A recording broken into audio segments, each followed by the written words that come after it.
അതുപോലെ ഈ ചിലത് കാണുമ്പം പ്രസവിച്ച ഉടനെ കുട്ടിക്ക് ഇങ്ങനെ അസുഖം വരുന്നു, കുറച്ച് മാസങ്ങൾ കഴിഞ്ഞ് മരിച്ചു പോകുന്നു, ഇതുപോലത്തെ കേസസ് ഒക്കെ വരാം. കോമൺ ആയിട്ട് നമുക്ക് കുട്ടികൾ മരിച്ചു പോകുന്നത് ഒന്ന് ജനറ്റിക് ഡിഫക്റ്റിന്റെ ഭാഗമായി തന്നെ ആയിരിക്കാം.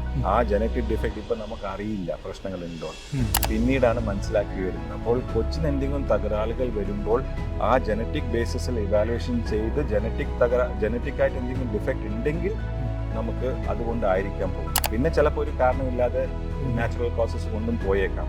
ബട്ട് കൂടുതൽ പ്രാധാന്യം വരുന്നത് ഇൻ കേസ് ഏതെങ്കിലും ഒരു ജനറ്റിക് ഡിഫക്റ്റ് ആണെങ്കിൽ അത് എങ്ങാനും അവർ കണ്ടുപിടിച്ചിട്ടില്ലെങ്കിൽ ഫ്യൂച്ചർ പ്രഗ്നൻസിയിൽ ഇതേ പ്രശ്നങ്ങൾ വരുമോയെന്ന് ചോദിക്കുമ്പോൾ കണ്ടുപിടിക്കാൻ ബുദ്ധിമുട്ടായിരിക്കും.